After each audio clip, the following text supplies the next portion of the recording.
Hey, everybody, welcome back to the Buffalo Plus YouTube channel. Please make sure to like, comment, and subscribe. We appreciate all the support. Hey, we've got a special guest with us. Back again. No one knows the Jets better than Dan Leberfeld. He's the editor of Jets Confidential. He's also co-host of a Sirius XM show every Saturday where they talk about the press box, talk about media issues with our good friend Vic Carucci. Dan, welcome back to Buffalo Plus. Always great to be on Buffalo Plus, and as I point out every time I'm on with you or anyone else in Rochester, Jets Confidential, a Rochester-based company for 25 years. Look at that. Look at that connection to Western New York that you've got. And I know you follow the Bills, obviously a division team, and Bills fans are very interested in what's going on in New York. And I kind of sense, from the Bills' perspective, they always have one eye on the Patriots. Then the Dolphins made this run, and got players and beat the Bills. And the Jets have been sort of hanging out there a little bit. And you're seeing them winning games, and they're knocking off Green Bay and all that kind of stuff. And then last week, it went a little sideways for them. So as this Bills team gets set to come to Jersey, what kind of Jets team are they seeing when they get to MetLife Stadium? Well, it's a much improved team in terms of talent. Last year, the Bills had their way for the most part. That game late in the year was ugly, but the weather wasn't great, and the Bills were obviously also preparing for the playoffs. But the other game was ugly in terms of the Jets defense just not having enough talent. Well, they've done a really nice job improving the talent. The secondary is much better. They have 3 new starters back there. You could say 4 new starters if you want to argue that LaMarcus Joyner, one of the starting safeties, got hurt early in the first game of the year at Carolina in 2021, was out for the year. So he really wasn't a part of things last year except for a few series. 3 new starters in the secondary. When you look at Sauce Gardner, you guys know all about him, the corner out of Cincinnati, having an outstanding rookie year. DJ Reed, the other corner, comes over from Seattle, and he's lived up to the money they gave him. He's doing a nice job there. And Jordan Whitehead, a safety who came over from the Tampa Bay Bucks, and he's done a nice job. So it's a much better secondary that Josh Allen will be facing in this game than he did last year. All right, so let's talk Sauce a little bit. Everybody saw him at the draft. Everybody knows he's a talent. I mean, the Bills were in the market for a corner in the draft, but they know he wasn't going to be anywhere near where they were picking. And everybody saw him, right? He had the cheese head on, winning in Green Bay. What's he been like? And you said he's been good. Like, how good is he? He's really good, especially when they allow him to play man-to-man and follow people around. Early in the year, they were playing more zone, and he was being asked to play zone, and he doesn't have a history of that at Cincinnati. They just said cover the best guy and run around with him. So the zone stuff was a little messy early in the year, but the last month or so, playing a lot of man-to-man, he's been outstanding. A lot of passes defense. Look, in the game prior to this one in Denver, both Jets starting corners had 3 passes defense, Reed and Gardner. You look at the stat sheet and certain things pop out at you. For both corners to break up 3 passes, that's quite an outing. So that's the kind of play they're getting from the corners. And Sauce Gardner has lived up to his draft status. All right, so if you're the Jets with Sauce, is he following Stephon Diggs around the field on Sunday?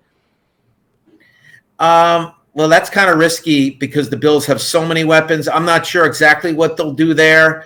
But as far as he'll be covering him a lot, I can't tell you that he'll be covering him 100% of the time. And Reed is pretty good also. There's a reason he was in demand in free agency. He's an instinctive guy. He breaks up a lot of passes, as we mentioned. So it's not like you're talking about a lockdown corner on one side and then a big drop-off on the other side. So with Reed on the other side and Gardner opposite him, I'm not sure that Gardner will follow around the top receiver, Diggs, for the Bills. And the other thing is, Diggs is, 6 feet tall, 6'1"? Reed sometimes has problems if he's covering a really tall receiver because he's like 5'10". I don't think the height would be a big problem if Reed covered Diggs. Sometimes Reed struggles with the 6'4" corners. Gardner's very good on the tall corners. Yeah, well, it'll be interesting to see how they try to match up and what they do against Josh Allen. Because I remember talking to you in the press box last year at the game, and you said right at the beginning, they just don't have anybody to stick with the Bills wide receivers, and they couldn't in that game against Josh Allen. So it's been pretty evident that the Jets have improved defensively, and now we'll see how they match up. Let's go to the other side of the ball. What's going on with Zach Wilson? Yeah, what's going on with him is he's a guy that is just not seeing the field that well. Like a lot of young quarterbacks, he wants the first read to be open, or he's going to look to run. And I would say that with you can make the argument very early on with Josh Allen, that might have been going on. A lot of young quarterbacks have that problem. Obviously, Josh Allen has grown from that and is very good going through his progressions.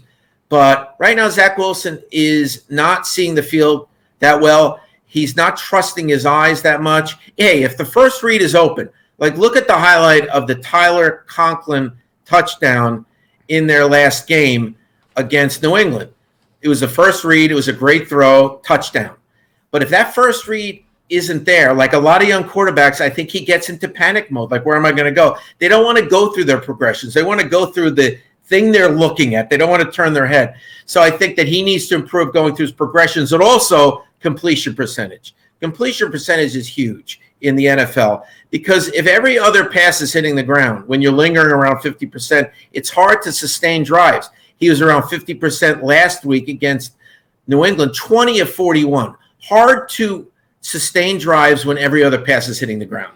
I heard, I can't remember which analyst said this, and I really thought it made a lot of sense. He said, completion percentage is not an accuracy issue. It's a decision-making issue. You would agree with that? Yeah. I think some of his mechanics are messed up on some short passes, but I do think it's more a decision-making issue. The NFL has a real problem in terms of evaluating college quarterbacks and whether they can do it on the NFL level. I was just talking to someone about this. Think about this. The Carolina Panthers are starting Walker quarterback right now. Backing up Walker is the first pick of the 2018 draft, Baker Mayfield, and the third pick of the 2018 draft, Sam Darnold. And you look at the first two picks of the 2021 draft, if you want to update that a little bit. The first pick is struggling down in Jacksonville, Trevor Lawrence, and the second pick is struggling with the Jets when you look at Zach Wilson. It's so hard to figure out whether a guy who dominated in college against really bad defenses and wide open first reads can translate that talent to the NFL level. The Bills obviously hit it out of the park, but a lot of teams strike out there. Stay on the offense here with the Jets. When we went out to the draft this year in Las Vegas, I got a chance to talk to Garrett Wilson. I just was impressed by the guy, and then watching him play. For a rookie wide receiver, what has he been? What can he become for the Jets? Yeah, he's a special talent. I mean, he's a five-star recruit out of high school. I know some people get tired of hearing that, but a lot of times with the receivers, it's because of elite athletic ability. You know, speed, loose hips, jumping ability. He's got all of that, and he's got a lot of good other traits too off the field.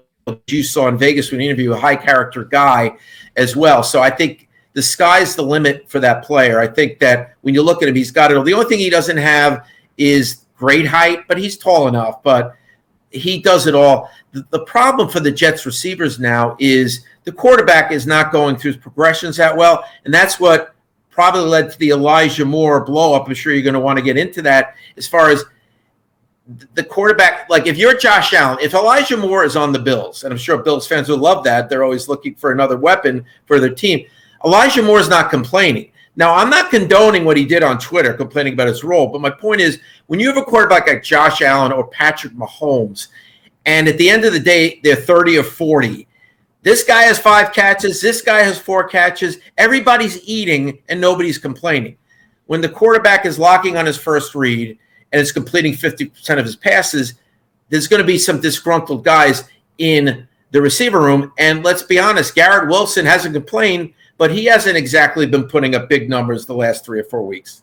So if you're Elijah Moore, if you're Robert Saleh, do you address that? I mean, you know, it's not a good look to have your wide receiver, even the small comments become big ones when we were talking about a young quarterback. And, you know, everybody made the big deal about him saying, what did he say? He said, I don't, about his relationship. He said, I don't get the ball. However he phrased it, he's not getting the ball. But those things can become big things, and your quarterback needs confidence. And even if it's a united front publicly, do you think it gets addressed? Do you think behind the scenes it gets addressed, and maybe they get Elijah Moore back in the fold a little bit better? The post-game interview that you're referencing after the New England loss to the Jets, that was the first time that he spoke to the media after going on Twitter, complaining about his role, and then his agent saying he wants to be traded. It didn't exactly sound like a guy who was buying back in. It sounded like a guy that, you know what, I'm under contract here. I've got to get paid. I got to make do. But I still think he probably wants to be traded unless things change in terms of the ball distribution. And he made the comment in that interview that pretty much sums up where he's coming from. He says, I have a family to feed. Yeah. Receivers on their first contract are looking towards that second contract. And if they're not getting the rock, they think it's going to cost them when it comes time to negotiate that next deal. And let's not forget, he played at Ole Miss with DK Metcalf, who just got a big contract. He played at Ole Miss with a guy that you follow closely on your beloved Eagles, A.J. Brown. So those guys just got paid. And while Elijah Moore's 2.5 years away from his contract expiring, he's already looking at that deal saying, if this continues and I don't get the ball, it's going to cost me money. And you know what? Last week, after Moore requested the trade and had the tweets complaining about his role, Robert Saleh said on Wednesday he's fine. Then the next day he blew up and was sent home. So he really wasn't fine. Yeah. I do get that part of it, though. This league, you get paid for what you're going to do, not for what you've done. But you've got to show the ability to do it. Then all of a sudden you become that guy at the end of your contract that hasn't put up the numbers, and those guys tend to bounce around a little bit. So I can see the frustration, but even I saw it back here with the Bills when Josh was a young quarterback. And it's easy for people now to think this progression was just this straight line and everything was great. But he struggled as a rookie. And even in 19, it was up and down a little bit. He had that wild playoff game against the Texans when the second half went sideways. And then they started bringing in the guys. And then you're not talking about a guy like Kelvin Benjamin. You're talking about Stephon Diggs out there on the field with Cole Beasley and players like that and John Brown. And, you add the players that really can help the quarterback and the head stops spinning a little bit. I'm not saying that that's going to happen because we don't know based on Wilson's history. But at some point, it's hard for him to be so connected to his offense when he doesn't know what he's doing yet. Right? Yeah, and when you look at that anecdotal evidence you brought up with the Bills adding the receivers, the Jets are at the point where they have the receivers. Yeah. You mentioned Garrett Wilson. We've talked about Elijah Moore. Corey Davis, who's dinged a little with the knee, but it's not a season-ending injury. He was playing well. 3 good receivers there. Tyler Conklin playing very well at the tight end position. So they do have the weapons. And Denzel Mims, I didn't bring him up, a second-round pick from a few years ago, who's getting some playing time now. So they have a lot of receivers picked higher, paid well in free agency. So they are at the point now when they have the weapons.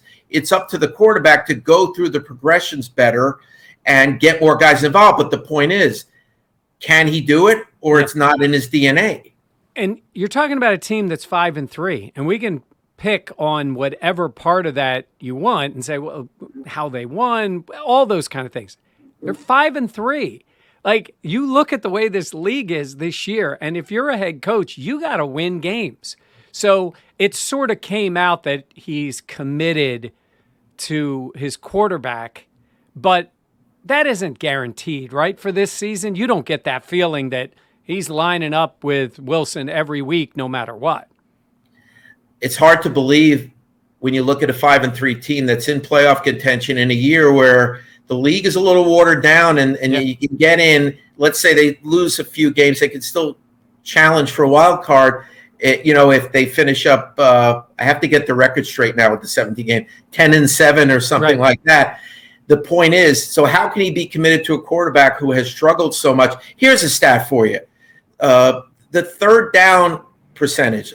I'll just bring up the previous two games when they beat Green Bay and then they beat Denver. And these were wins, obviously. They were 1 of 11 in Denver on third down, and then they were 3 of 14 in Green Bay, and they still won. How long can you keep winning doing that?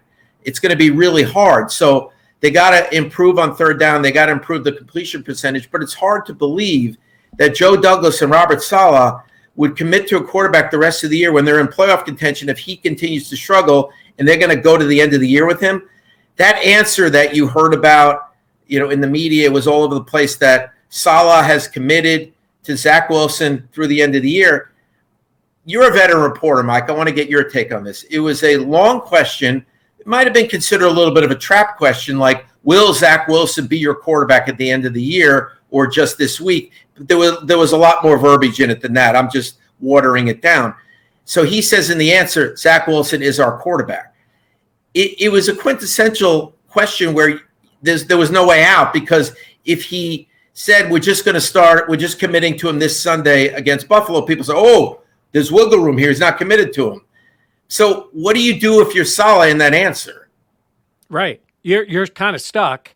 I think saying he's the quarterback, to me, I take it as right now he's the quarterback. Let's see what ends up happening, because you know what it's like. You can commit to these young guys, but you got 53 guys in the room. You also have a coach who's got to win games. I mean, that's the world that we live in. You get a little bit of leeway with a young quarterback, but look, fans in New York are tired of the losing, right? You want to see a team, and if they can contend to make the playoffs, why you'd love to see, him become the quarterback.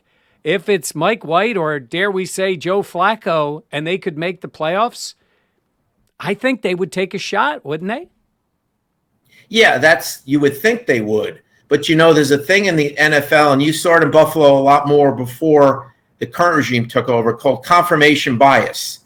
Yeah. You pick a player, and then you're going to make it work out come heck or high water, as far as you're just going to keep going with it. I'm not saying they're guilty of that, but if they go too far with Wilson, you could say they're guilty of it. And the locker room, the players in the locker room, Mike, you've covered so many players over the years. You've become, I wouldn't say friendly, but you've become a guy that could talk to some of them off the record. You know that what they say publicly is not how they feel. And to say the whole Jets locker room is behind this quarterback based on what they saw the last 3 weeks, how can you say that? Players, these are football players. They know who should be playing. And Elijah Moore, like Robert Saleh said yesterday when he made the statement about, the commitment to Zach Wilson, he also said, we're all committed to him. And the first thing that popped in my head is maybe the GM, the owner, and the coach are, but I don't know about the locker room. I can't tell you that right now. Elijah Moore's clearly not committed to him. So you look at that, and the veteran players on this team like Dwayne Brown, who's strapping his shoulder in, putting it in a harness every week to play. At what point do players in the locker room say, what's going on here? Yeah. And, with Elijah Moore, think about it. The first 3 games of the year with Joe Flacco, he had 12 catches. His drop-off happened when Zach Wilson came back. And Elijah Moore played very well when Mike White was the quarterback in the middle of the 2021 season. So he has seen what it can look like with other quarterbacks. So I'm not looking to cause a quarterback controversy. I'm just saying to act like the whole locker room's behind him, I can't say that here. And also players, they're not going to go on camera and say, yeah, we need to make a quarterback change. Right. Nobody does that. Yeah. What's the fan response been? Because I saw some highlights of the game. I've watched a little bit more of it now. I'm hearing there was boos. Was he getting booed in the game? Is it the type of thing that if it starts going south on Sunday against the Bills, you'll hear that from the fan base? It's so hard to tell in these hermetically sealed press boxes. If they were booing, I didn't hear it. It might have happened. But that's another factor that should be brought up here as far as whether they're committed to him for the rest of the year. What if it gets really, really uncomfortable at home with the boo birds, with people calling for White or Flacco? And what if the media turns on Zach Wilson and the New York Post and the Daily News are running nasty back pages as they are wont to do in the tabloids? What happens then? And what happens if people stop showing up if they go on a losing streak? Are you going to stay committed to the quarterback with all those things going on? I understand you can't govern by public opinion polls, but if people stop showing up or the boo birds make it really uncomfortable for the young kid, what do you do? Yeah.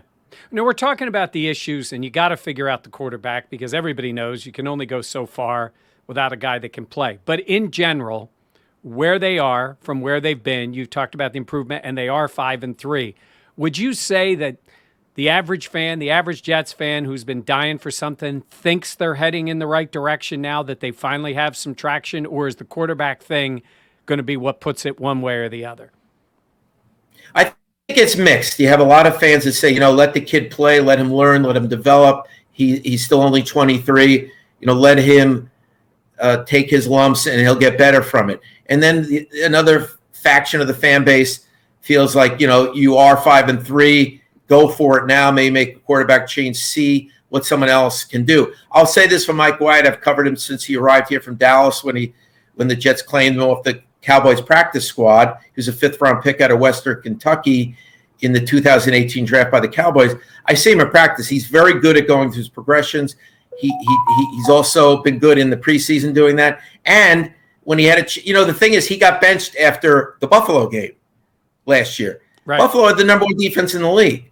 Sometimes, whether it's Cooper Rush with Dallas, Dak Prescott should start, don't get me wrong, but Cooper Rush had one bad game against one of the best teams in the league, Philly. People are like, well, you got to move on from him. He showed against the Eagles. He can't do it. The Eagles are one of the best teams in the league.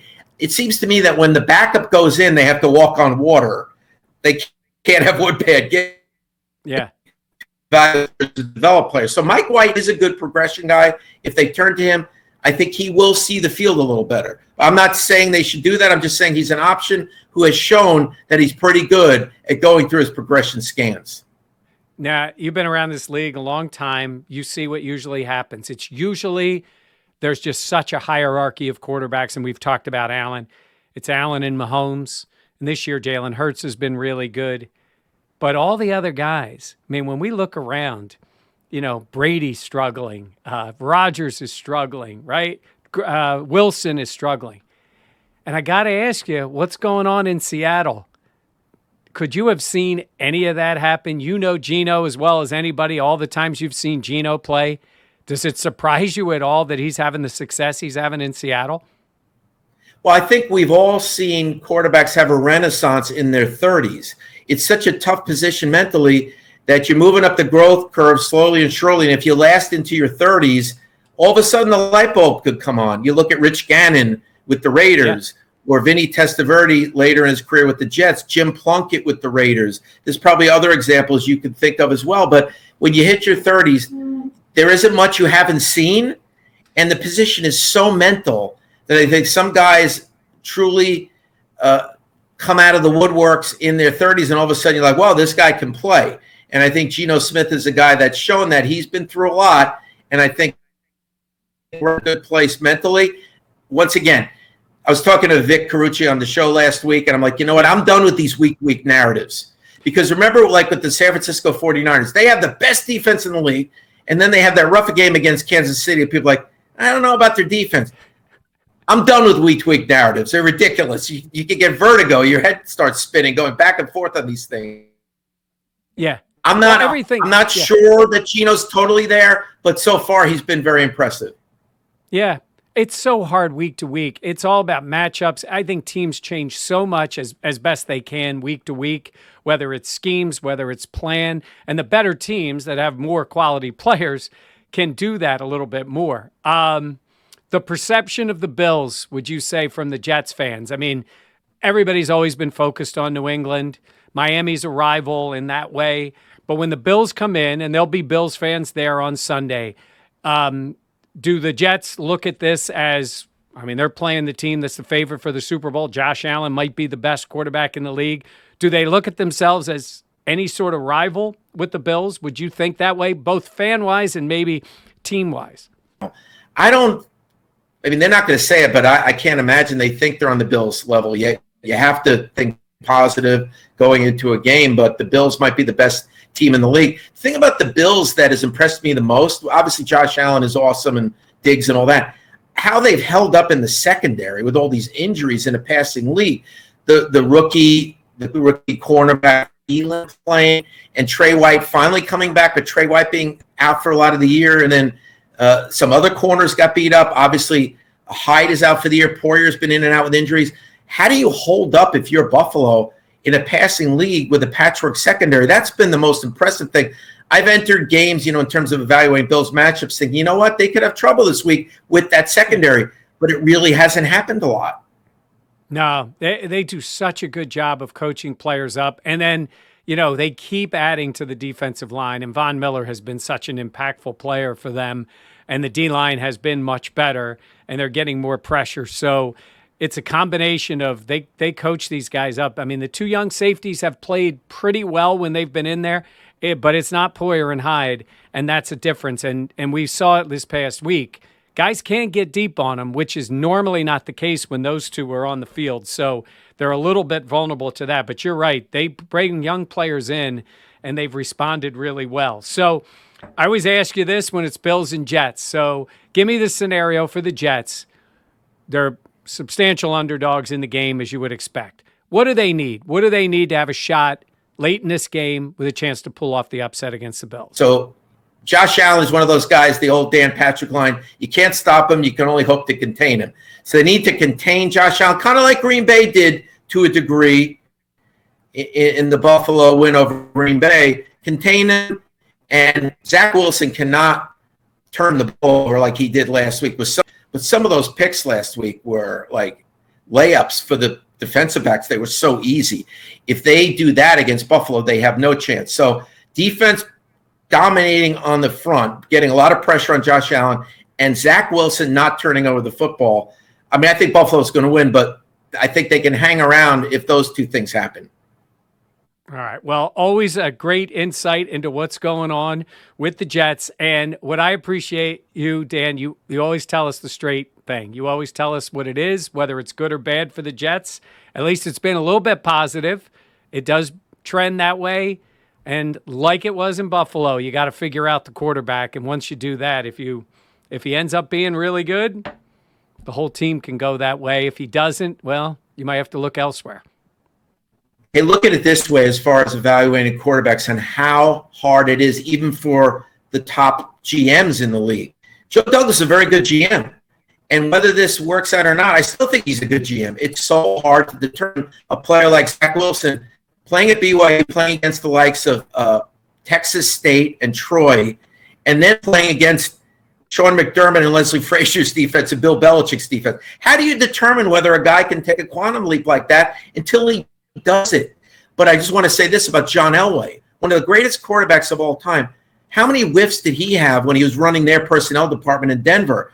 Brock Osweiler and, of course, Drew Lock and the guy out of Memphis, Paxton Lynch. I mean, John Elway, of all people, couldn't figure it out. So how are other people supposed to figure it out? Really hard to do. But hat tip to the Bills. They figured it out. Yeah. It's funny that John Elway should have been looking right at Wyoming and maybe tried to figure out a way to get Josh Allen when he was making that pick. He wasn't too far away in Denver. Let everybody know where they can find your stuff. I know they can find you on Twitter, and let them know about the Jets Confidential. Yeah, we have a monthly magazine, Jets Confidential. We work out of Rochester. And we publish in Buffalo. So we got both cities. We print in Buffalo. So it's a monthly magazine people can subscribe to by going to jetsconfidential.com. Awesome. Well, great stuff again, and I will see you in the press box on Sunday. All right. Always great to see you, Mike, and always a pleasure to be on your show.